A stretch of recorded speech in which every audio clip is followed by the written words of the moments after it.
আসসালামু আলাইকুম রহমতুল্লাহ। ওয়ালাইকুম আসসালাম রহমতুল্লাহ বরকাত। জি,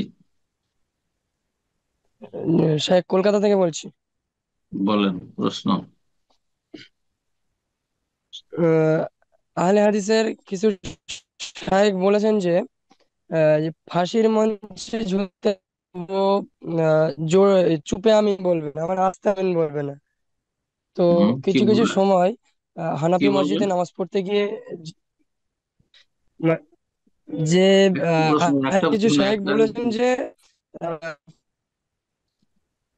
হুম। ওই একটা প্রশ্ন শেখ, হুম। যে চুপে আমিন বলবে না, ফাঁসির মঞ্চে ঝুলতে রাজি, কিন্তু কিছু কিছু হানাফি মসজিদে গিয়ে জোরে আমিন বলতে পারি না। সেক্ষেত্রে কি কোনো অসুবিধা আছে?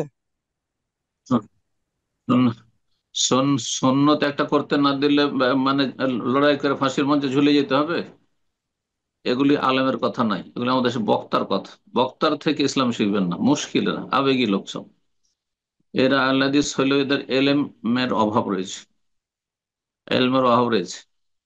হ্যাঁ, আবেগী কথাবার্তা দিয়ে ইসলাম প্রচার হয় না, বিভ্রান্ত করা হয়। আল্লাহ হেদায়েত দান করুন।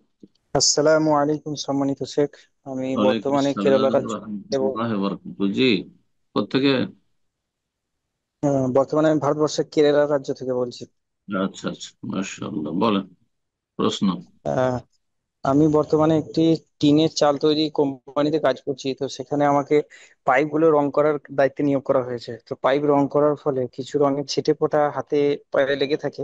তো জোহরে আর মগরিবের সময় আমি সেই রংগুলো তুলে ফেলে নামাজ পড়ে নিই।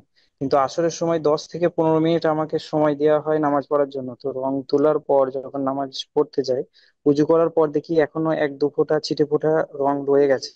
তো নামাজ পড়তে যাওয়ার সময় ওয়াসওয়াস আসছে যে 1-2 ফোঁটা রং রয়ে গেছে, তো নামাজ হবে, এই উজু হবে কি হবে না। আর যদি আমি রংটা ভালো করে তুলতে যাই তাহলে নামাজ পড়ার সময় আমার পার হয়ে যাবে, কাজে গিয়ে আমাকে ওখানে যোগ দিতে হবে।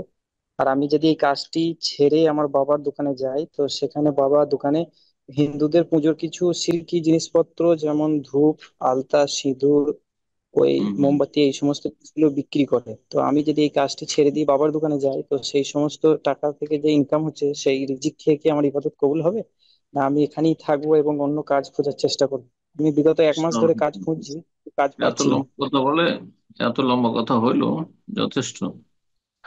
দুটো অবস্থা, একটা হচ্ছে যে রঙের কাজ করা, তাতে এক একটু হয়তো ছিটে লেগে থেকে যাচ্ছে। এখন প্রশ্ন হচ্ছে, রং যে লেগে থাকে সেটা কি গাঢ় হয়ে লেগে থাকে না এমনি রং? গাঢ় প্রলেপ পড়ে যায় যেখানে পড়ে। হ্যাঁ, গাঢ় পলে পড়ে যায়, ওটা প্লাস্টিক জাতীয় ওয়াটার প্রুফ রং।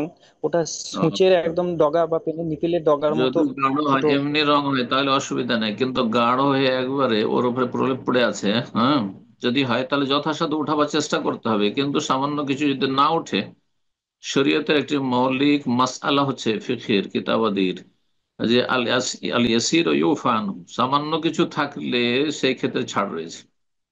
সামান্য কিছু, এক আধ ফোঁটা সামান্য কিছু আছে, তাহলে ছাড় রয়েছে। সেটা পেশাবের ক্ষেত্রে হোক, সেটা আর কিছু ক্ষেত্রে হোক, অথবা নাপাক কোনো কিছুর ক্ষেত্রে, রক্তের ক্ষেত্রে হোক, অথবা রঙের ক্ষেত্রে হোক, বোঝা গেছে না? কিন্তু খুব বেশি যদি থাকে তাহলে এমনটা চলবে না। তাহলে বলবো যে, আর তারপরে যদি আল্লাহর জমিন প্রশস্ত, শুধু এ দুটো কাজ তো নেই দুনিয়াতে, যে একটা হয় বাবার কাছে দোকানে গিয়ে হারাম ব্যবসা করা, না ওই রুজি হারাম, ওই রুজি শিরকের সাথে সহযোগিতা করা হারাম, জায়েজ নয়। তো সেখানে যেতে বলবো না। কিন্তু এটাও জায়েজ নয় যে প্রলেপ পড়ে থাকবে আর খুব বেশি হয়ে পড়ে আছে, 4-5 জায়গায় পড়ে আছে আর আমি নিয়ে, তবে এক এক জায়গায় কোনো জায়গায় হয়তো থেকে গেল, অসুবিধা নেই, হয়তো আল্লাহ ছাড় দেবেন।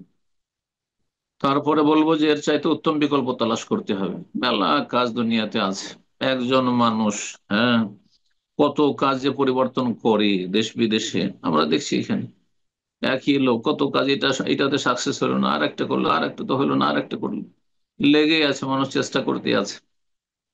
সুতরাং চেষ্টা করেন, আল্লাহর কাছে দোয়া করেন, দোয়ার চেষ্টা আর কাজ, ভালো কাজ তালাশের চেষ্টা, আল্লাহ রব্বুল তৌফিক দেবেন ইনশাআল্লাহ। বারাকাল্লাহ ফিক।